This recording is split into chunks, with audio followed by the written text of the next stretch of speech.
We are in the middle of chapter 1.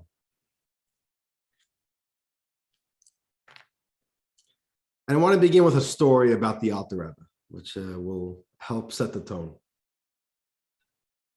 The Alter Rebbe was actually arrested twice in his life.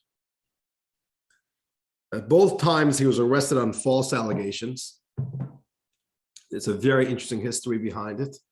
We spoke a little bit about this. Like all great Jewish leaders, the Rebbe had some enemies, had some detractors, had some opponents, if you will, and they didn't want. And twice in his life, a few years apart, somebody tipped the Tsar's government against the Alter Rebbe, and the Tsar's government arrested the Alter Rebbe.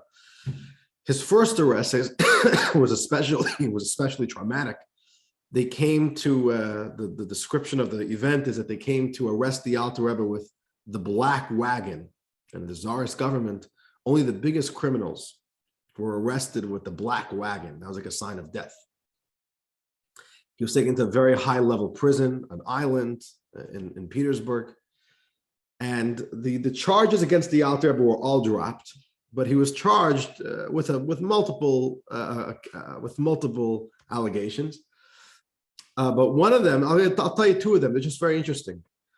One of them was that the Alter Rebbe, the allegation against the Alter Rebbe was that the Alter Rebbe is guilty of treason because he's sending money to the Ottoman government, to the Ottoman Empire. The Alter Rebbe established a special charity fund to support the impoverished Jews in the Holy Land. There are small little Jewish settlements. And you should know that till today, the oldest charity in existence that is supporting the needy of Israel is the Alter Rebbe's charity. It's still in existence today. And they have a budget of $90-something million. It's insane what they're doing, the amount of good that they do. It's called Kolel Chabad, if you want to look it up. Kolel Chabad, C-O-L-E-L Chabad. So, but what that meant was that the Alter Rebbe is raising funds in Russia under the Tsarist government and sending it to Israel, which is under the Turks. So that was misconstrued as the Alter Rebbe is supporting the enemy, which is, of course, a very serious crime, treason, supporting the enemy. That was one of the other allegations against the Alter Rebbe was that the Alter Rebbe is creating a new religion. In the early days of the Hasidic movement, there was a lot of opposition to this new movement within Judaism, and we're not going to go into the whole history now. But the Tsars were very concerned that there should be no new religions. They were very religious. The Tsars were very religious. The Tsarist government was religious. They didn't want any changes to religion. They respected Judaism. Judaism has to be Judaism. Christianity has to be Christianity. Islam has to be Islam. Which is also why I think they were against. Okay, in any case, let's not go to the whole history. So the charge against the Alter Rebbe was that the Alter Rebbe is creating a new religion. This is not Judaism. This is some new thing. And that was a crime in the Tsarist government. Okay. In any case, the Alter Rebbe was held in prison for a few weeks. The Alter Rebbe had to give a deposition. He gave a written deposition, which you could find online after the fall of the Iron Curtain. All these documents came out, which is fascinating. The Tsar's government's papers of the Alter Rebbe's arrest and the deposition. Now we have the Alter Rebbe's deposition. And the Alter Rebbe was cleared of all charges and was freed and sent home. That's the story. One of the interesting things that happened while the Alter Rebbe was in prison is that he was visited by a minister, by one of the Tsar's government ministers. He had a lot of interrogations. A lot of different ministers came to visit him and to question him and interrogate him. And this specific minister was a very highly educated individual. Right, back then, there was a tremendous societal divide. There was the upper class, which was very aristocratic, and then were very knowledgeable. And then there was all the simple people, which knew nothing, and just drank themselves drunk at night. There was tremendous divide within society. So this was a minister who was unbelievably scholarly. And of course, he was very well versed in the Old Testament, right? In our Torah. He was a Christian. And he came to the Alter Rebbe. He says, "You're a great rabbi. I want to ask you a question. I have a Torah question for you." He says, "What is the meaning that when God confronts Adam after the very first sin, right, the eating from the tree of knowledge, that the first word that God asks Adam is Ayeka? That's the Hebrew word. That's the word in the Torah, Ayeka. Ayeka means, where are you? That's the first thing God tells Adam. Where are you, Adam? And the minister says, that's odd. You know, if God knows everything, then what's he going and asking Adam, where are you? And the minister tells the Alter Rebbe, I know what Rashi says about this question, and I am not satisfied with Rashi's answer. I want to hear a deeper answer from you. So this was a minister who didn't just know the Old Testament, he even knew what Rashi's commentary was. And, of course, Rashi was the medieval, one of the greatest commentators, the greatest commentator on the Torah. And Rashi asks this question: why does God ask Moses? Why does God ask Adam, where are you? And Rashi gives a very simple answer. Rashi says, this is obviously going to be a very confrontational conversation. This is the very first sin ever committed in history. Right? This is the first time a human being has ever rebelled against his maker. This is not going to be an easy conversation. So God is kind of making small talk. Instead of confronting Adam and right away, getting down to business, God first says, where are you? It was a way to kind of bring Adam into conversation. Okay, good answer. But this minister rightfully felt that nothing is trivial in the Torah. And if God says, where are you to Adam, there has to be some special significance there.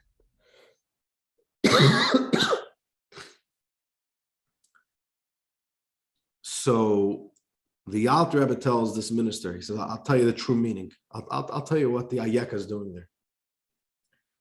When God told Adam Ayeka, it wasn't just a question to Adam. It's a question to every human being. It's a question that reverberates throughout all of history, throughout all of time. It's a question of God to every individual, every day. God asks every person, Ayeka, where are you? Where are you holding in life? Are you doing what you need to be doing? Are you accomplishing what you're meant to be accomplishing? Are you living up to what you're meant to be? It's a daily challenge from God. What's going on with you? What's going on? And the Alter Rebbe says that there could be a person who's this and this years old, and the Alter Rebbe, with his I guess prophetic powers, said the exact age of the minister. Right? Let's say he was 57 years old. He says it could be a person who's 57 years old, walking this planet for 57 years, and every day God asks you, what is going on with you? Right? Are you just living through life on cruise, right? Cruise control, right? Just cruising through life. Are you living up to what you're meant to be? Are you living up to your mission? And the minister was very taken aback. Was very impressed by the answer. Okay. Why did I share this story with you? I share this story because to me, that's what I feel the Alter Rebbe is doing to us in chapter 1. The Alter Rebbe is starting to ask all these questions. Who are we? What's our mission in life? What's a tzaddik? What's a rasha? What's a Benoni? And the Alter Rebbe is kind of beckoning to all of us to start asking these questions. Who am I? What are the expectations that God has of me? Let's figure that out. And we so far did not get any answers in chapter 1. And in fact, chapter 1, in a certain way, leaves the question open. The questions and the explanation of these sources, of these ideas, the answers don't come until much later in Tanya. We won't be finding any answers until chapter 13, chapter 17. Right?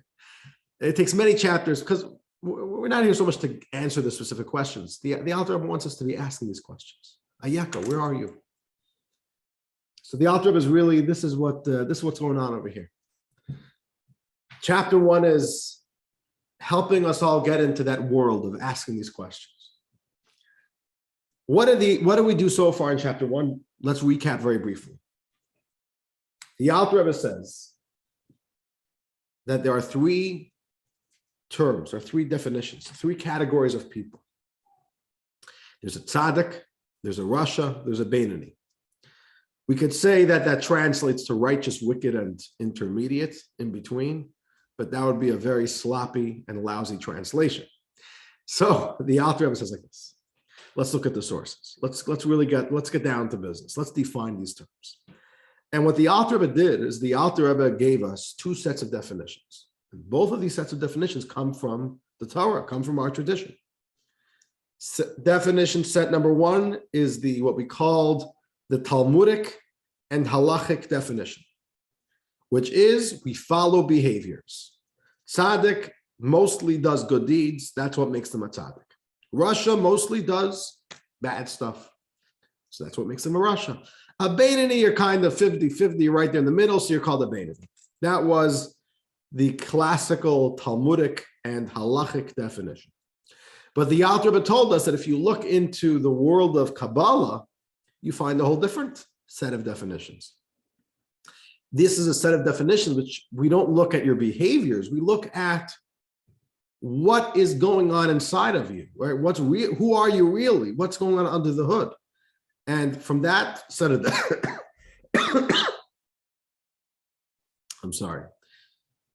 From that set of definitions, a tzaddik is not just somebody who has good deeds, but is somebody, what makes them a tzaddik is that they have no evil within them. There's something much more substantial to this definition than just saying let's base you on your actions. Which one is right, which one is wrong? The Alter Rebbe still didn't corroborate either of these definitions. And the Alter Rebbe didn't yet choose sides or explain why within Judaism itself, why within Torah itself, you have two very different, even conflicting sets of definitions. But this is where we're up to. We have these two sets of definitions. And on page 22, in the middle, we're going to continue. The Alter Rebbe is going to start probing deeper into trying to define the term Benoni. And we have to remember, right, the money is at the Benoni. Our goal in life is to be a Benoni, right? That's the Alter Rebbe told us already from the first page. This is the book of the Benoni. We all want to be the Benoni. What is a Benoni? So the Alter Rebbe now really zeroes in on this question. And with this question, what the Alter Rebbe is going to be doing is, the Alter Rebbe is going to be proving that the Kabbalistic definition is the true definition, which is what makes a person a certain level, not how much they do, not how little they do, but what is going on internally. What's a Benoni? Generally speaking, the word Benoni means right somewhere in between, average, mediocre, which is usually not much of a compliment, right? Right? When in PTA meeting, the teacher or the principal tells a parent, your kid's an average kid, right? It's usually a very powerful way of getting out of saying, it's not a compliment. You're not saying anything too special. You got an average grade. You did an average job. It's nothing special. So we have a guy that we're saying you're a Benoni. There's something in between about you. What does that mean? Page 22, right? What is a Benoni? Let's read. The Tanya now probes the true definition of the term Benoni, as that is of main relevance to us. The conclusion will substantiate the deeper Kabbalistic definition. Okay, here the Alter Rebbe writes, we also need a real understanding of the Benoni's status. What is a Benoni really? There's a Hebrew word here. In the English, we have a real understanding, but the Hebrew word is a very rich word. It's a word which I don't think there's a good English parallel. The word is mahus. Mahus. M-E-H-U-S or M-A-H-U-S. Mahus. And mahus in Hebrew means, I want to know what this thing really is. Don't just tell me about it. Tell me what it really is. Right? Sometimes somebody could say something about somebody could say a bunch of stuff about something, but they never actually, get to the essence of what this is. You're saying a lot of stuff. The Alter Rebbe says, I want to know the mahus. What is a Benoni really? What makes them a Benoni? What's the defining quality of what makes a Benoni a Benoni? So the Alter Rebbe writes like this. Very interesting. The Alter Rebbe is now going to put on his scholarly hat, right? We're in a little bit of a scholarly chapter here. The Alter Rebbe says, it definitely can't be understood as a person who has equal amounts of merits and transgressions as per the Talmudic definition, for two reasons. So the Alter Rebbe right away says the Talmudic definition, the halachic definition, that a Benoni is 50-50, 50 good deeds, 50 bad deeds, can't be the case. That cannot be the true definition for two reasons. Here, there's two reasons. Number one, here's an interesting reason. Let's read it, and then I'll explain. Let's read this paragraph, and I'll explain.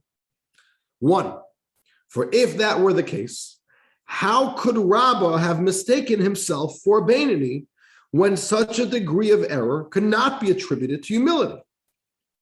For it is known that Rabba never ceased studying Torah to the extent that even the angel of death could not overpower him, since he was occupied with a mitzvah constantly. So how could he have wrongly assessed himself to have transgressions in equal proportion to his mitzvahs, God forbid? What's this question here? If you remember last week, it was one of the final parts of last week's class. The Alter Rebbe brought an interesting little episode from the Talmud, where the great sage Rabba says, I am, for example, a Benoni. You remember that? It was on the bottom of page 21. Rabba said, I, for example, am a Benoni. All right. Abaye right away gives pushback. Abaye was his student. So Abaye tells Rabba, if you're just a Benoni, then you're not letting any of us live. if you, with your greatness, you're only a Benoni, then where does that leave all of us? The Alter Rebbe now analyzes that story. He says, one second. If a Benoni means that this person has 50% mitzvahs and 50% transgressions, how could Rabba even have ever made that mistake and say, I'm a Benoni? It makes no sense. The Alter Rebbe says, do you know who Rabba was? Just open up the Talmud. Rabba's full name was Rabba Bar Nachmani. That's his full name. In short, we call him just Rabba. Rabba Bar Nachmani was the leading sage during the Talmudic era. He was the leader of the academy, which was the main academy of the Jewish world at that time. In Pumbedisa, Pumbedisa today is not existent. It was destroyed at some point in history. Pumbedisa was the center of Jewish life for hundreds of years. There was an academy in Pumbedisa. Twice a year, Jews would travel. All Jews would travel to Pumbedisa, even if you weren't a great scholar, for a few weeks of Torah study. Thousands upon thousands of Jews would visit Pumbedisa. Rabba Bar Nachmani was the leading sage. The Talmud speaks about what type of special person this was. The Talmud says that there was once an argument in heaven. The argument was between God and the heavenly courts. Now, I don't know what that means, that there's a heavenly court and that God is arguing with them. I don't know what that means. But whatever it means is, the Talmud says that it was decided that Rabba Bar Nachmani should be the one to decide who's right. And it sounds going on here. You have a human being here on earth, and there's some type of heavenly, celestial debate going on, and Rabba Bar Nachmani is chosen to choose and settle the score, settle the debate. This is not a regular human being. And the Alter Rebbe says, quoting the Talmud, that even the angel of death could not overpower him. Here's a story. Very interesting piece of Talmud. The Talmud says that when it's time for a person to die, God dispatches what's called the angel of death. And the angel of death, his job is to go and take a person's soul and bring it back to heaven. There's only one small little caveat to the job of the angel of death. That as long as a Jew is involved in doing a mitzvah, the angel of death cannot take away that soul. And the reason is because a mitzvah is life and the angel of death is death. So life and death just simply are not compatible. So when a Jew is engaged in life, it says that the angel of death cannot touch such a person. Now, for most people, unfortunately, all of us, it's not that difficult for the angel of death to find a moment where we're not involved in a mitzvah, right? So much of the day we are doing other stuff, and so for the angel of death, it's not that difficult to for most people. The angel of death has access to them. Rabbi Bar Nachmani was such a unique individual. He never stopped studying Torah. He was always doing a mitzvah, and the angel of death simply couldn't stop his life, couldn't take away his soul, which is such a unique problem. And the Talmud says about how hard the angel of death had to work, come up with all different schemes, just to get Rabba distracted for even just one split second. It's like that. 1 second where Rabba is not involved in a mitzvah, and he could take away his life. What's the point of all this? The Alter Rebbe says, so we study a little bit about the nature, the character of Rabba, and you see what type of saintly person this was. We have to ask ourselves, could such a person even mistake themselves to be a Benoni? Could such a person even mistake themselves to have 50% transgressions? Such a big mistake can't even be attributed to humility, right? Some people would say, well, he was just being humble. No. Let's be real. Humble does not mean that you're going to lie to yourself. That's called stupidity, right? If any of us walk around and say, I don't know, I robbed a bank yesterday. I'm saying that because I'm humble. I just want to be humble. I don't want to be too big of a big shot. So I'll just convince myself that I robbed the bank. Well, that's not called humility. That's outright stupidity. Humility doesn't mean that you're in denial of who you are. Humility means you know exactly who you are. You know the gifts that God gave you. You know who you are. And with all that, you don't let it get to your head, right? You're not arrogant about it. See, Alter Rebbe says a Benoni can't be 50-50. It doesn't make any sense. Because Rabba's mistake that he was a Benoni has to be a reasonable mistake. This is proof number one. All right, let's continue reading inside. Top of page 23. We must conclude then that the Benoni is a more lofty category than equal amounts of merits and transgressions. Okay.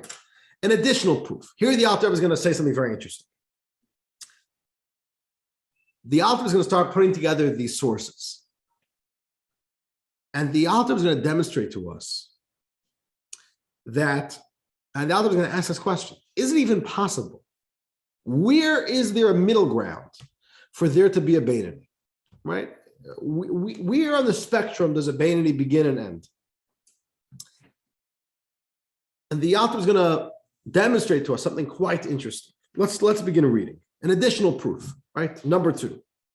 Also, as we shall soon see, at the moment a person transgresses, he is classified by the sages as a total Russian. The moment a Jew sins, you're a Russian. And the Alter Rebbe right away adds in parentheses, and if he subsequently repents, he's classified as a total tzaddik, right? The moment you repent, you're a tzaddik.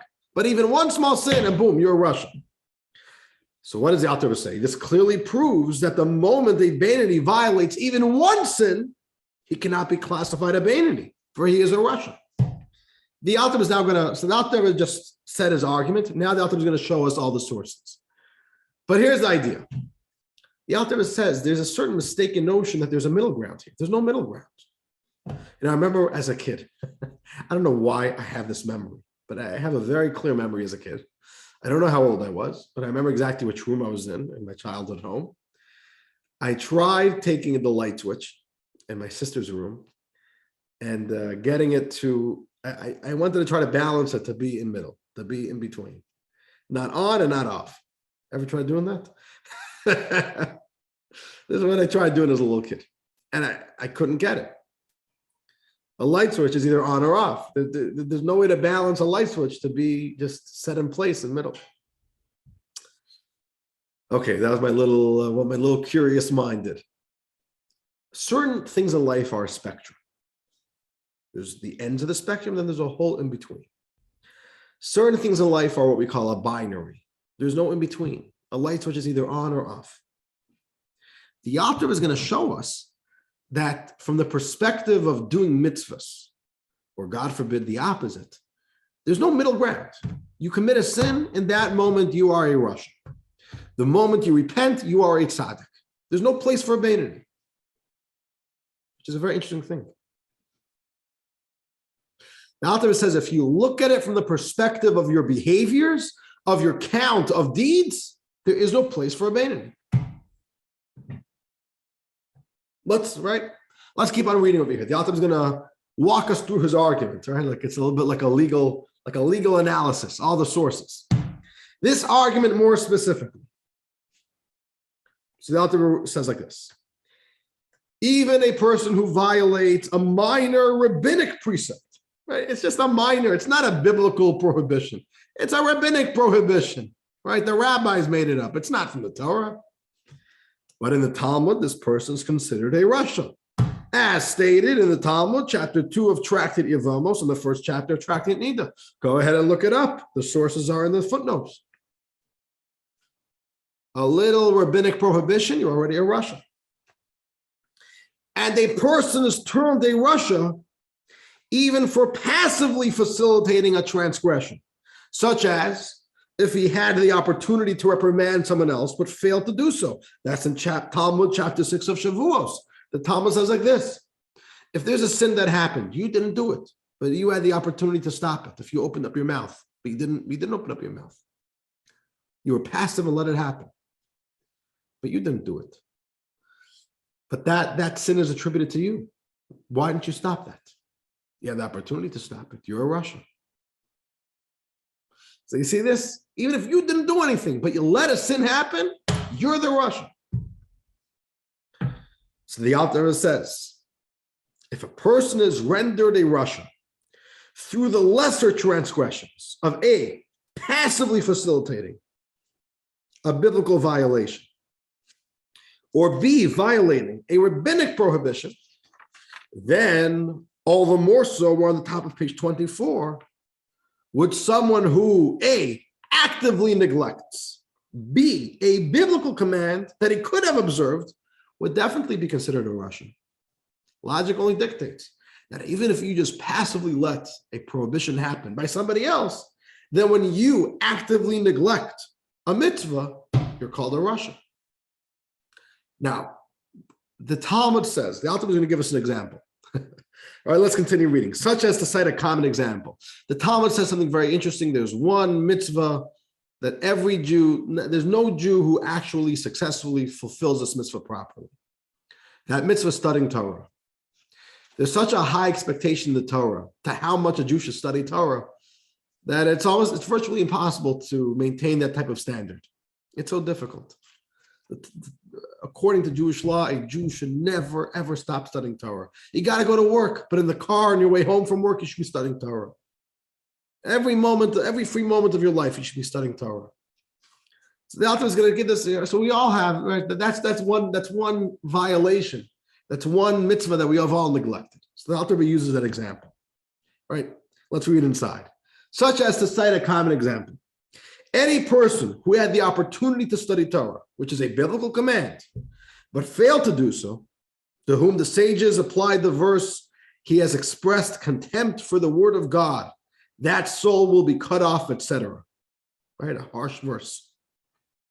So obviously, this person who failed to observe a biblical command deserves the title Rasha more than one who violates a rabbinic prohibition. Alter says you do even one small infraction of what the Torah expects from us, you're a Rasha. I want to be very clear over here. The Alter is not saying this over here as to chastise us or to condemn us, right? That's not. The Alter over here is simply interested to get down to the bottom of these terms. What is a Benoni? Right? This is a very analytical conversation over here. And the Alter says we tend to think that a Benoni is somebody who's average, 50-50. 50% good deeds, 50% sinful deeds. The Alter Rebbe says it's not the case. Look at the Talmud. One small infraction, however minor it is, you're already called a Rasha. So the Alter Rebbe concludes like this. The conclusion of this argument. So the Alter Rebbe says, we are forced to conclude that the Benoni does not transgress Jewish law in any way, A Benoni cannot have even a single sin. The Benoni is not even guilty of the common transgression of neglecting to study Torah for a single moment. And this also explains how Rabba was able to make a mistake about himself and claim he was a Benoni. The Alter Rebbe just says this, but the Alter Rebbe doesn't say more. The Alter Rebbe doesn't finish connecting all the dots. The Alter Rebbe comes to a very interesting conclusion. The Alter Rebbe says if you simply put together all the evidence, all the sources, you will find that a Benoni is somebody that from the perspective of behavior does not have a single flaw. That's the personality of a Benoni. So if so, you would say, then what makes a tzaddik and a Benoni different? A tzaddik is perfect, and a Benoni is perfect. Can you imagine? A Benoni is somebody who doesn't even get one thing wrong in life, never makes a mistake, never gives in to a moment of weakness. So the Alter Rebbe says the difference between a tzaddik and a Benoni is not how much they do, it's what's going on the inside. The tzaddik is somebody that he's perfect on the outside, perfect behaviors, but that perfect behaviors reflect his inner perfection. A tzaddik is beautiful, perfect on the inside. A tzaddik is somebody that if you could do a spiritual x-ray, you will not find a single drop of evil. This person is so good. They have no inner demons. They never have negative thoughts. They never have selfish desires. The Alter Rebbe doesn't say this explicitly yet in Tanya, but what makes a Benoni is not that on the inside they're perfect. If you would be able to look into the Benoni's life, into his heart and mind, you would find lots of trouble there. The Benoni is a person just like me and you. Inner demons. We get selfish. We have our weaknesses. We have our negative drives, negative impulses. But what makes a Benoni is that he has such tremendous self-control.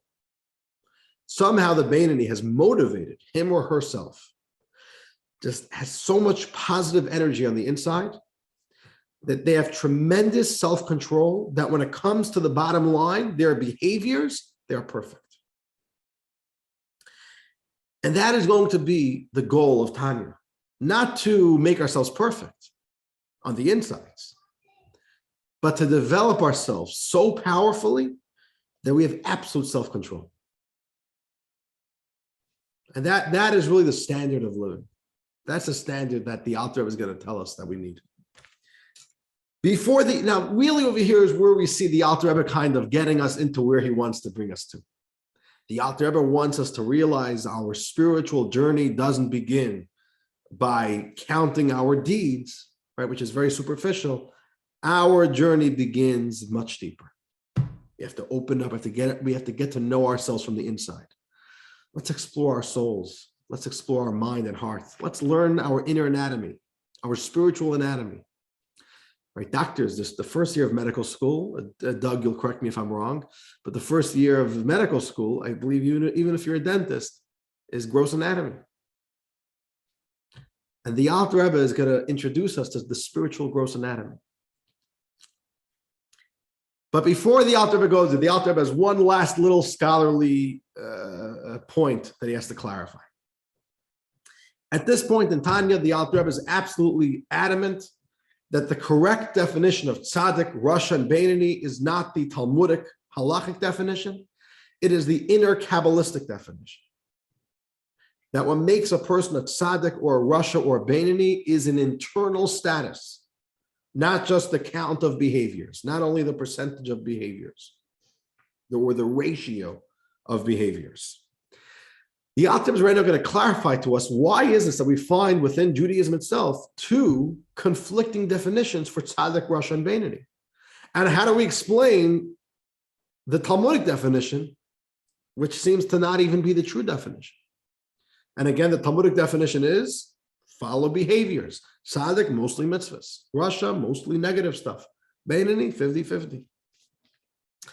The Alter Rebbe is going to clarify why we find a different definition in Kabbalah to the definition in the Talmud. And the Alter Rebbe is going to explain, is going to even validate why the Talmud gives its definition And the Alter Rebbe is going to ultimately settle the score but the true definition is the Kabbalistic definition. Let's read on the top of page 25. And I want to get through this a little bit quicker, right? Well, the Alter Rebbe says, this leaves us with a question. How do we explain, right? What's the rationale behind the Talmudic definitions of tzaddik and Benoni? So the Alter Rebbe is going to explain it very simply. The Alter Rebbe says like this. And as for the common reference in Talmudic and halachic texts to the Benoni as one with an equal proportion of transgressions to merits, and to the tzaddik as one with merely a majority of merits, which directly contradicts what we have demonstrated so far, that a Benoni does not transgress at all. The Alter Rebbe says something very interesting. This definition is only used figuratively as a borrowed term, an imprecise use of the terms tzaddik and Benoni used in the context of reward and punishment. Let me explain what the Alter Rebbe is doing here. The Alter Rebbe says, and this is an idea in Judaism, there's something called the true definition, or the true terms, and then there's something called borrowed terms. Borrowed terms. What does that mean? I'll give you a little example. It's not the most sophisticated example, but it's what's coming to mind. All right, I imagine most of us right now are sitting in front of a table. Maybe not all right? But many of us. We have a table in front of us. So the table is a slab of wood, slab of plastic, glass. What's keeping the slab, which is the actual surface of the table, up? What do we call that? We call that legs. Legs of a table. Let me ask you a question. What's a leg of a table? Is that truly a leg? No. Leg of a table is also just a plank of wood or a piece of plastic. It's not a leg. A real leg is a human leg. A real leg is an animal leg. That's a leg. We use the word leg in the context of a table because it's not really a leg, but it has a similar thing, and we can use that word here for this context. Now, from the context of a table, this piece of wood that's supporting the table is a leg. But you don't walk into a forest and see a tree and say, oh, this is a leg. No. Wood is not a leg. When it's holding up a table, we use the term leg. You understand that, right? So we all do that all the time. We'll borrow a term and we use it as a metaphor, euphemistically. But we don't mean that this is what it is. The Alter Rebbe says you have to understand, when you open up the Talmud and they're discussing the words, the terms, tzaddik, rasha, Benoni, there's a context there. The context is divine judgment, how God judges us specifically in the high holy days, Rosh Hashanah, Yom Kippur. We all know God judges us then. And in that case of divine reward and punishment, we use the word tzaddik, rasha, and Benoni, but we don't mean it to its true definitions. We're borrowing those words, and we use those words not to mean their true definition, but to help give us the terms we need for this context. That's what the Alter Rebbe says. Context is everything, right? Like you know the joke. Is 2 years a lot or a little? So the question is, it depends where. If it's on your head, 2 years is very little. If it's in your soup, 2 years is too much, right? So it's all about context. So the Alter Rebbe says, let's continue reading. This is because in the matter of divine judgment, a person is judged according to the majority of his transgressions or merits. And he is classified as righteous, not in inner character, but in his verdict that he is acquitted in judgment, right? This is also the way a court of law works. When you show up at a court of law, we judge you based on your actions. If there's somebody who every single day drives by a bank, and every single day without fail, he thinks in his mind, I want to rob that bank, but he never actually does it. We don't convict such a person in the court of law, right? The court of law doesn't care about what you think and what you feel and what you wish you did, what you didn't wish you did. In the court of law, you are primarily judged on your actions. It's the same thing in divine reward and punishment. When God wants to reward us or punish us, God follows our deeds. And in that case, in that context, we'll use the word tzaddik if you have a majority of mitzvos, a rasha if you have a majority of sins, and the Benoni if you're somewhere in between. It's all relative. You have to understand the context.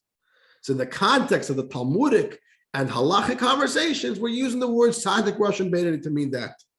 Let's continue reading, and we're going to be going 3 minutes overtime. All right. This explains. All right, continuing in the text. This explains why in Talmudic and halachic texts the terms tzaddik, rasha, and Benoni are generally defined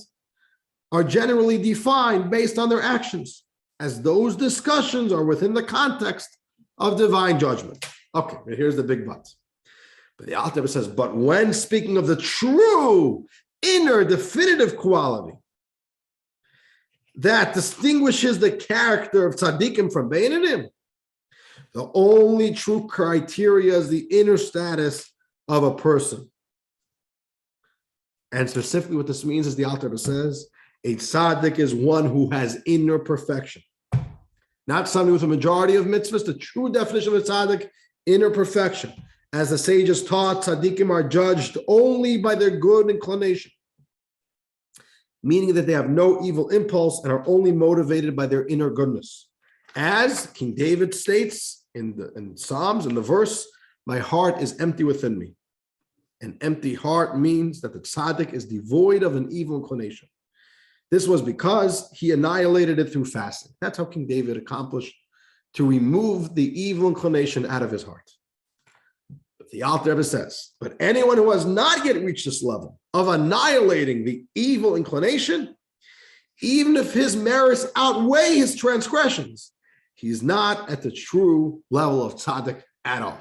So the Alter Rebbe right now kind of explains why we find two conflicting definitions in the Torah itself, the tzaddik, rasha, and Benoni.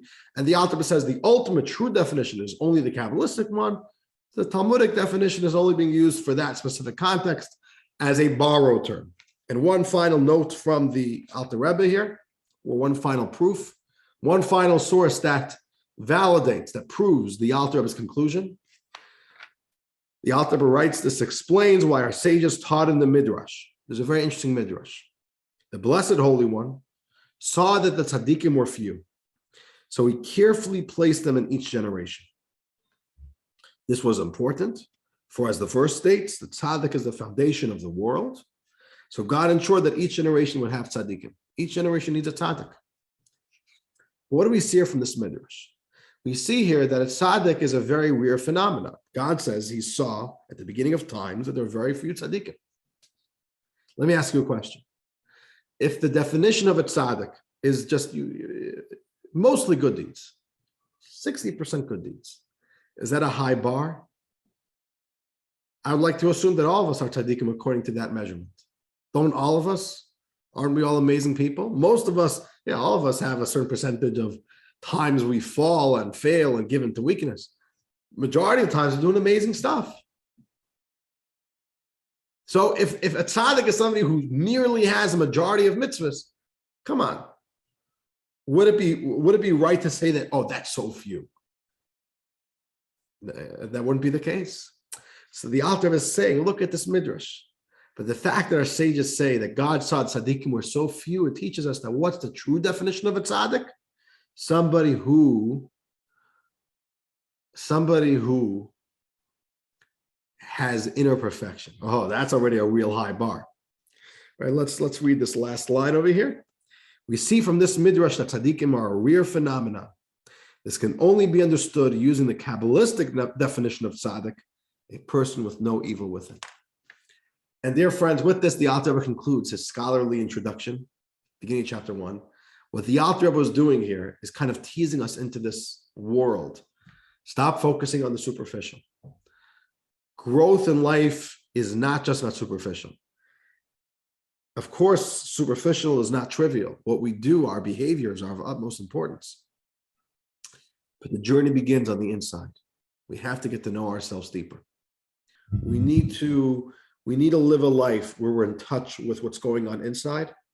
And we have to live our life where the inside flows outwards, right? Living from the inside out. And the next class that the Alter Rebbe is really going to take off. The scholarly discussions end here, and get ready to take a deep dive into the inner world of man, beginning next week, God willing, as we conclude chapter 1, begin chapter 2.